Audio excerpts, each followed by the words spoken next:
real stories, from sun-soaked SoCal to the streets of the Bay. Expect McKenna to dive deep with people, shaking things up, real activists fighting for change, and everyday locals living California's wild, unfiltered dreams.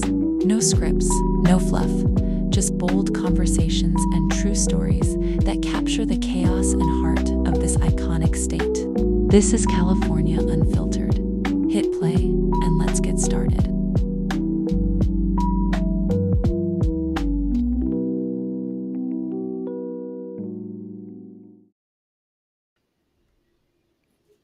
All right, ladies and gentlemen, hello. Obviously, I am not McKenna Blackman.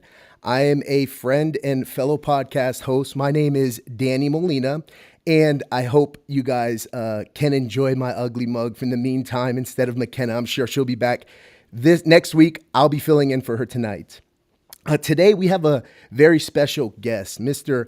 Michael Wynne. He's an attorney in Texas, and I can probably go on all day, but Mr. Wynne, care to introduce yourself and tell us a little bit about you? Of course. Thanks for having me on. Now, I moved to Texas about 32 years ago from Syracuse, New York area. Been here, was a federal prosecutor for about 12 years with McDermott, Will, and Emery.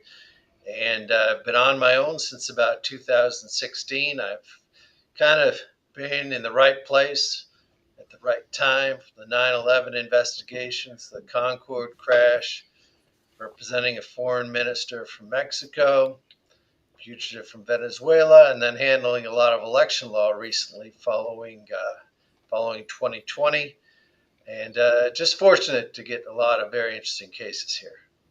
So pleased to join you this evening. Yeah, thank you so much. I appreciate that. And I know that you have extensive legal knowledge. You're a Harvard Law graduate, which I'm sure is always something people probably bring up. But I was curious, maybe we can get your opinion, being in Texas and understanding that here in California, our government has recently decided to essentially redistrict our voting stuff through Proposition 50. And they keep talking about fighting back against Donald Trump, and they keep bringing up Texas as the reason as to why they are now going to gerrymander our state. So I don't know. Are you able to give us some context in regards of what it is that happened in Texas and where there was maybe some legal gray area that's making our state now claim to be responding to that? Look, and it's an unpopular position here in Texas, but I'm not in favor of this redistricting effort in the middle of the decade. It's been designed how it's designed for a purpose in response to the census, every decade. And personally, I think that's the way it should stay. We had quite an event here with the Democratic delegation leaving Austin for some period of time and then coming back. And there's very few ways to get around it, other than it's, politically motivated. And, I have a few friends who are the congressional delegation here in this state who are kind of the collateral, victims of how some of these districts are being redrawn, Democrat or Republican. And quite frankly, I'm looking at that case out of, I think it's the sixth district of Louisiana now, a district that was oddly shaped, in order to include African American voters. Now, I really think that your congressional districts, all your districts, need to be reasonable geographically based for, among other reasons, because it's very difficult. I've talked to several of them, for our Congress members to get around and see all their constituents. When you have, part of their district 50, 100 miles away from another part of their district, California or Texas, it's very difficult to go back and forth from D.C. to the districts every week. And I'll tell you, 95% of the work that your congressman, congresswoman does is not political. It has to do with getting funds for basic things that are just simply not controversial. Flood control, agriculture, whatever meaningful projects there are, basic constituency services, veterans benefits. A lot that goes on. We got 435 members of Congress. You see about the same four of them every Sunday morning. There's a lot of hard-working ones that you don't hear about, and these crazy districts make it very difficult for them to service their constituents. And I think a lot of this and real concerns, gets caught up in the political rhetoric. Hmm.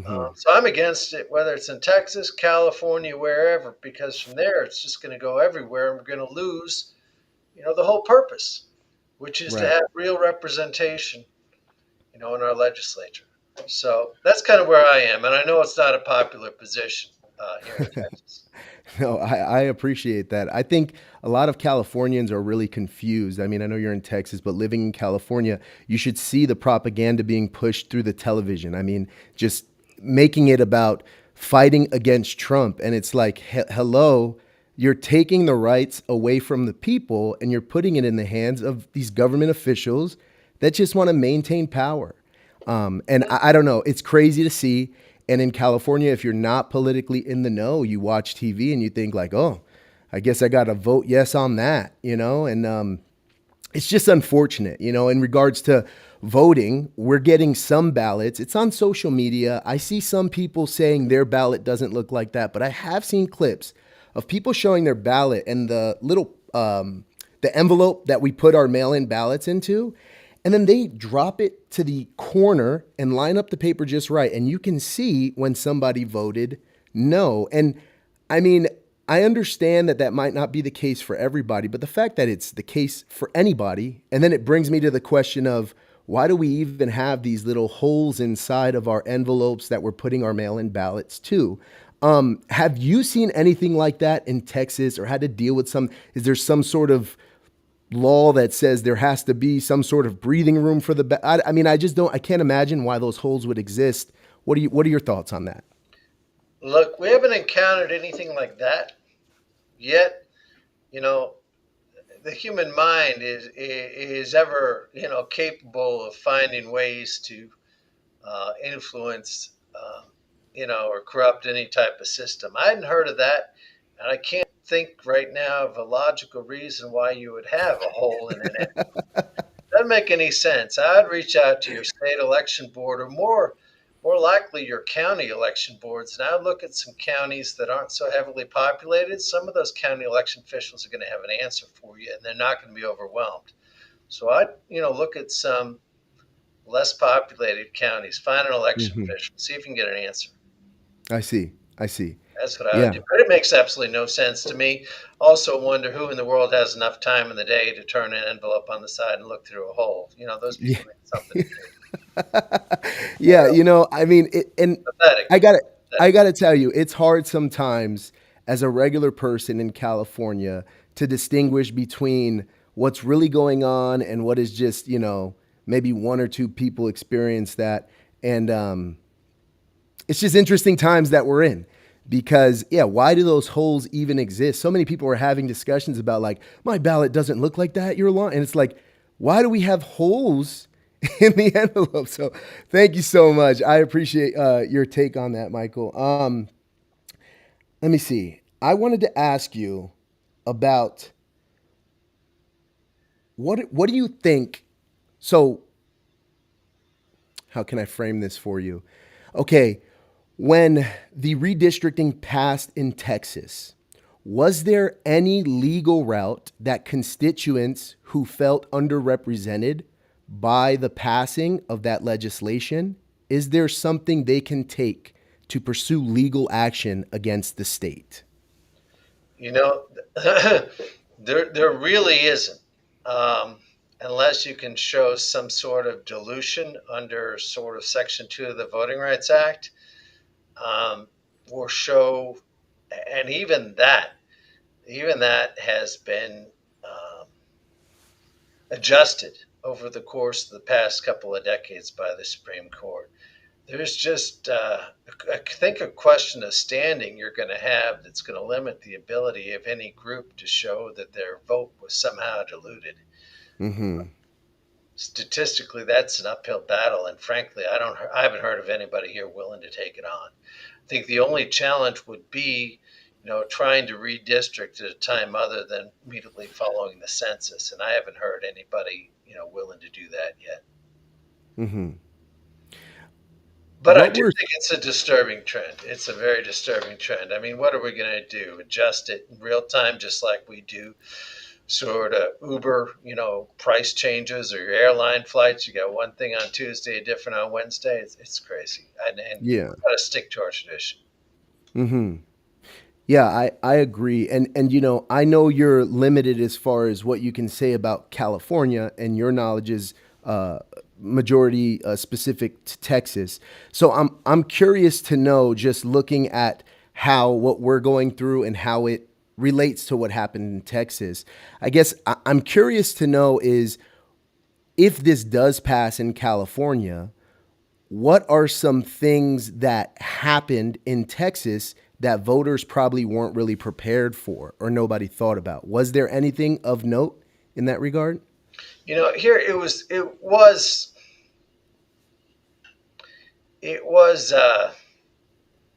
I was surprised how quickly it went through. We haven't felt the ramifications yet, because it's an off year. I think you're going to see that next year when we get around to the next, congressional voting cycle. I think that's when you're going to see your challenges come up.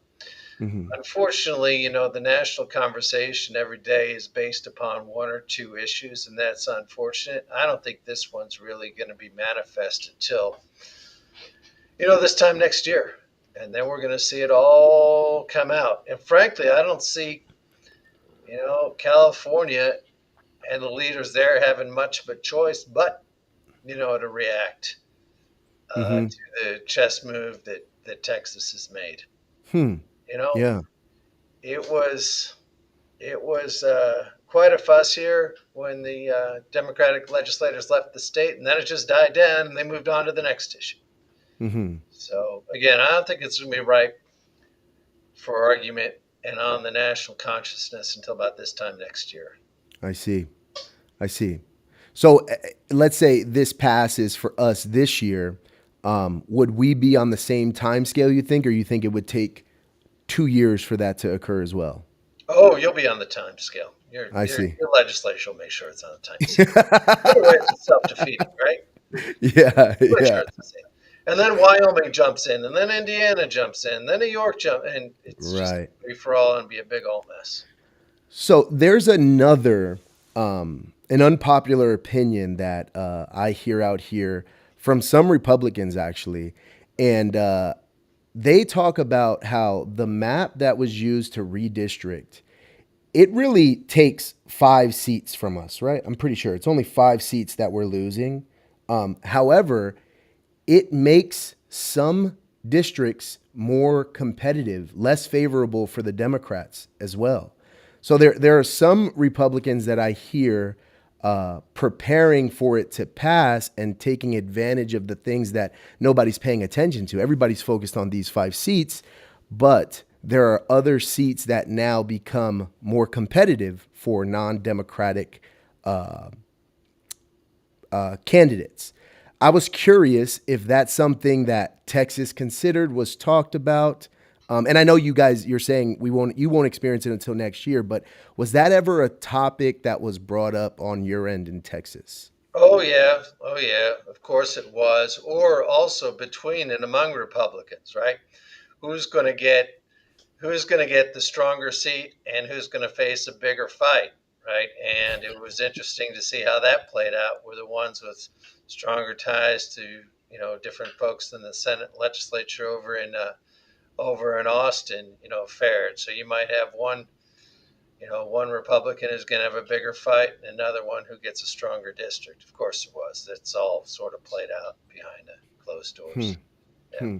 And I don't know how that's going. I'm sure it's going on in California too, where somebody's going to get a more secure spot than it. But then again, what are we talking about? More secure spots.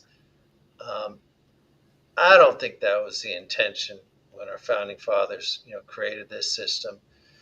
Um, not secure or safe spots. You need to have representative spots, and I know that sounds, and it is kind of naive these days, but if we're ever going to get on track, we got to get back to our founding principles, and we're nowhere Hmm. close. Just gaming the system, that ain't democracy. That's just not. It's a big old chess game, and we got to rise above it. I don't know how the hell we're going to do it, but we got to get some common sense here. 'Cause this ain't getting any better. What are your thoughts on, because you said it and I agree, where this, if this passes in California, then the next Republican leaning state will do it, then the next Democrat leaning state will do it, and then it just becomes this whole debacle where it's really the people in power who are simply redistricting their areas, so the vote isn't actually represented. Um, what are your thoughts on how we stop that or slow it down, or what does it look like when it all gets redistricted in 10 years? Well, I'll tell you what I think it looks like. Every 4 years, we hear these complaints about the Electoral College, right? And you win a state, you get all of that state's electoral votes, right?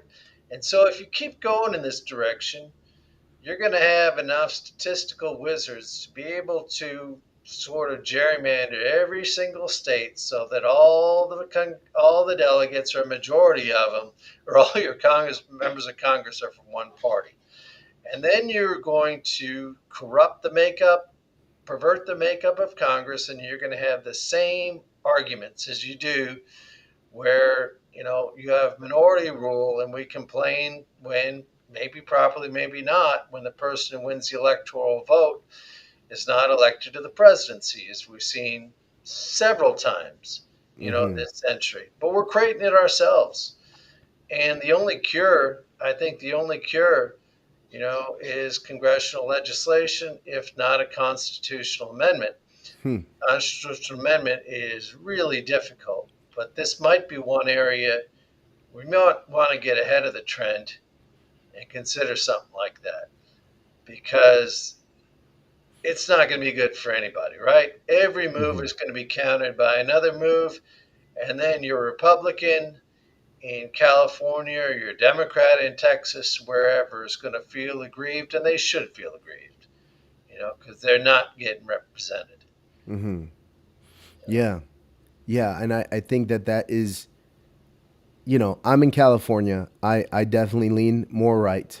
Um, and I keep trying to talk to people like, this isn't a fight against Trump. It's stripping all of us of our rights. People aren't moving from Florida to California. That's not happening. But then you look at the California map and you see how red it got. Yeah. That's what they're trying to adjust. That's what they're trying to fix. And I keep trying to tell people, imagine having a supervisor that is horrible at their job, a horrible leader, and instead of fixing themselves so they can be a better leader, they just make it so nobody hears you complain about it ever. That's like what this is. That's what this feels like. But I feel like I'm in the twilight zone because I talk to people and they're so focused on fighting against Trump when we have our own king here in California named Gavin Newsom. So it's Well, interesting. just the way you put it, Newsom, or those associated with him. I try to speak in gentlemanly terms, but you talk about fixing the demographic changes that are going to occur when people come to or leave a given state. Let's look at the underlying facts, the underlying situation, what has happened. People move, they move for a reason, right? They are entitled to be represented from the area to which, they moved. That's not a problem to be fixed. Roads crumbling, bridges crumbling, flood control. Those are problems to be fixed. This ain't. This doesn't. Fix is just the wrong verb, and the very fact to use it, you know, it's telling. And you're right. If you want to appeal, and you're Gavin Newsom, wherever you are, you want to appeal to a broader populace based on the changing constituency and makeup of your state and the changing problems, and yeah, you know, I guess to the extent change yourself or get out of the game if you don't feel like you're the right person anymore. Just Hmm. get out. Let Right. somebody who feels like they are do it. Maybe he can't get another job. I don't know. I don't know the guy. Yeah. Well, it's been interesting, being somebody in California that talks about leaving and moving, and I have a wife and kids, and um, I like my city.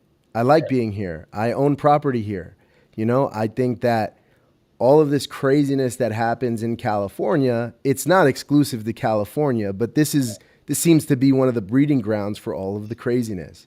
And I try to tell people all the time that the issue that we have in our country, in my opinion, is that the people are not wielding the sword of the authority that we actually have. Hmm. We are supposed to hold the power.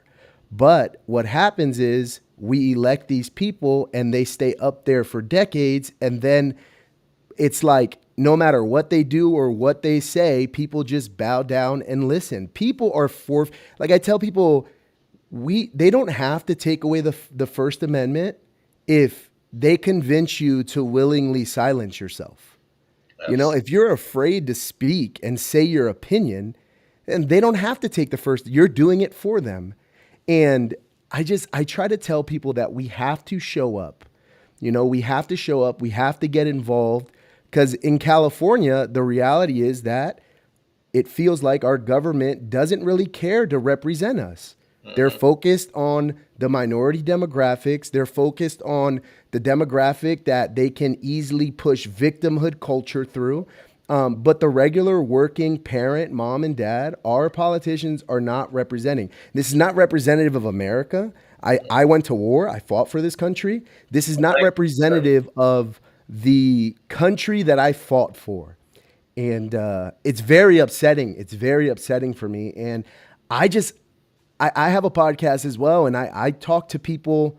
I tell people I have podcasts every day where I meet somebody and just start talking to them. And I want to know what's going on with our country and what people think.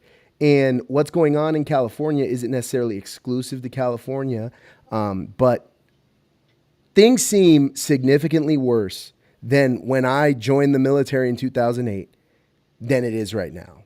I don't know what your stance is on that, but yeah, as an American, it's frustrating. It, you know, it is frustrating. And here's the thing: we've all, and I feel it, become too insulated, too isolated, too prone to what's called, I think, confirmation bias.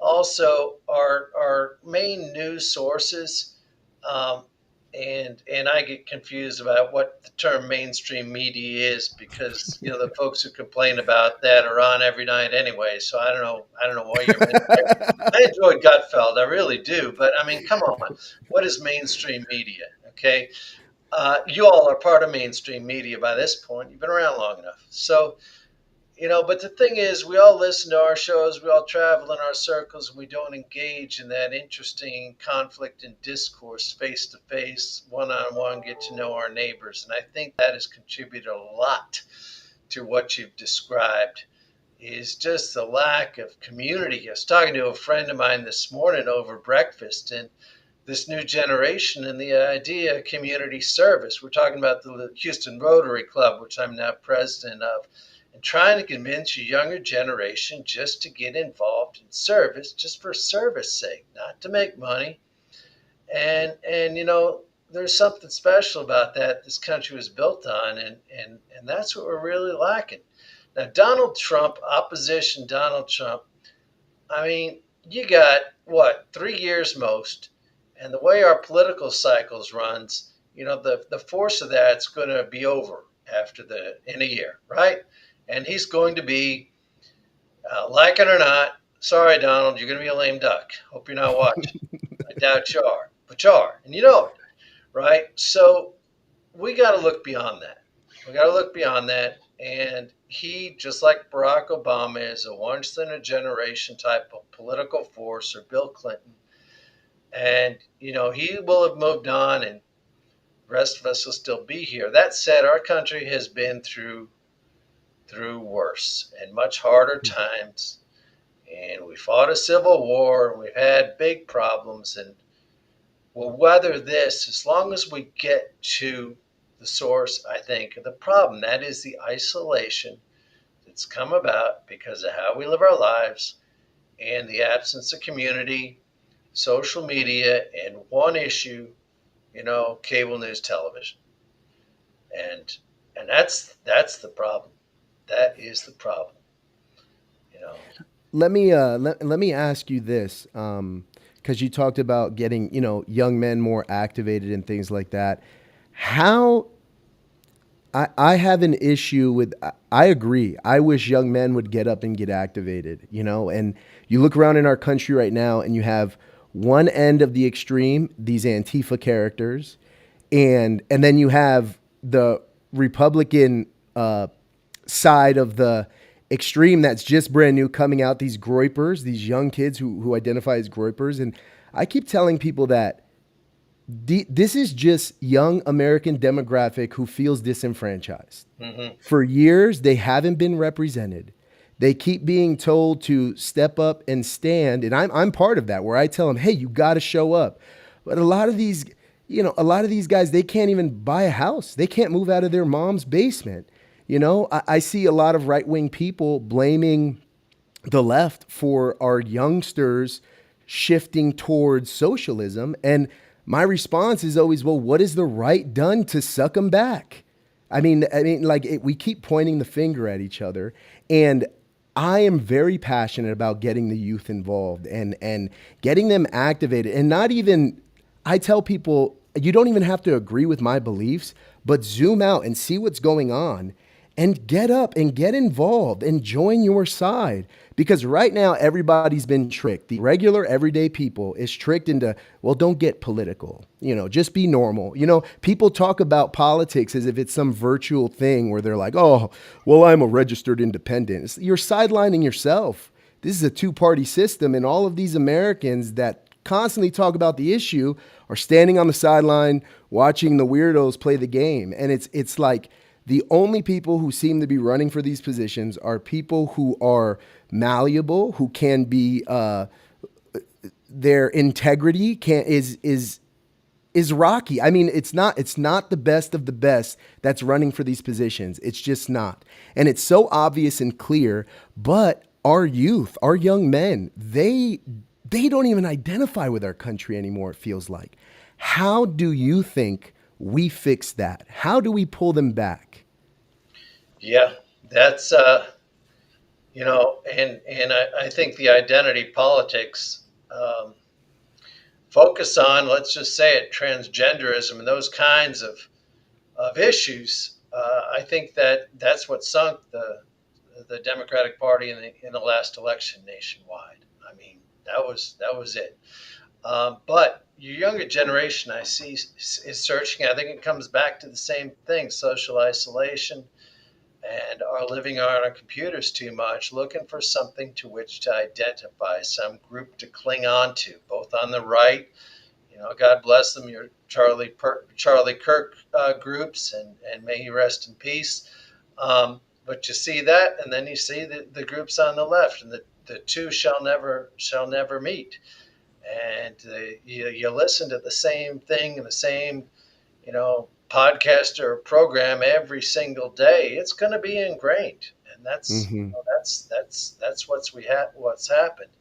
I think the only solution is, as we always have had in this country, is a grassroots one. And before I forget, it's also a matter of economic opportunity, right? And I run a Mm-hmm. business; I'm guilty of it too, right? Our economics and our business management has become so good that we can identify and optimize our profits on every little office supply and everybody who comes to work for us. And what's lost in that is the idea of leadership and mentorship and raising the next generation. And we have to come back to that and be willing to sacrifice a little bit of the bottom line in order to raise up and give these people, younger people, an opportunity to move out of the parents' house, get your hard knocks, and grow and become men, become women, productive members of society. We can't coddle them anymore, and that's what we do too much. We coddle, coddle, coddle. Parents do the homework, and all these other things we do. I don't have to list them all, but just freaking grit. We need to get back to it. I don't know if it's Mhm. going to take another crisis, a war, who knows what, you know, pull us all through. I sure hope not. I sure hope Yeah. not. If I had the Yeah. answers, well, no, I wouldn't be running anyway because the salary differential. That's another thing. I don't know how we do it, but we got to bump up the salaries to make you know well qualified people want to give up their jobs and then endure the 24/7 scrutiny and criticism.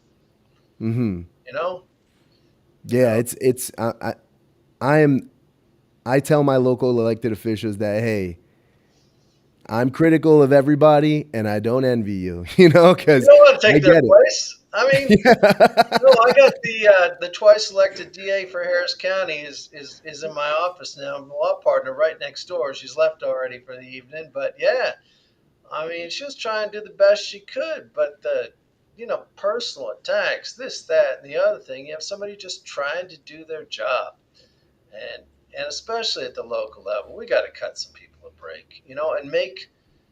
I don't want to run. Heck no. I got a girl in elementary school. I don't want to expose her to that. Right. So Yeah. who do you get? You got the fringe extreme folks who have nothing better to do and can't get a job who are running. Yeah. That's true. That's And true. then they're trying to carve up the state so that they even have more power and knock out the ones who do want to run, circling it back.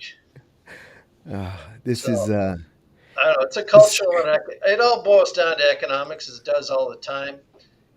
Create opportunity for young people, hope, vision, um, and then we'll start seeing some change. I love it. I love it, Mr. Wynn. Hey, lastly, where can more people learn about you or follow you? Do you have a social media at all for your professional business? Well, look, our law firm does. I haven't got much on Twitter or Instagram yet, but it's www.gwafirm.com, and we post articles and news commentaries there, and also the victories that we're getting more and more often as a law firm, and I'm working my day job. So www.gwafirm.com, and let me know if you ever get to Texas. Take you out All for right. some barbecue. Oh, nice. All right. Nice. I'm going to take you up on that, Mr. Wynn. I promise you. Okay. All right. Well, thank you so much for joining us. Everybody who's listening, thank you so much for tuning in. And until next time, we'll see you guys later. All right. See you.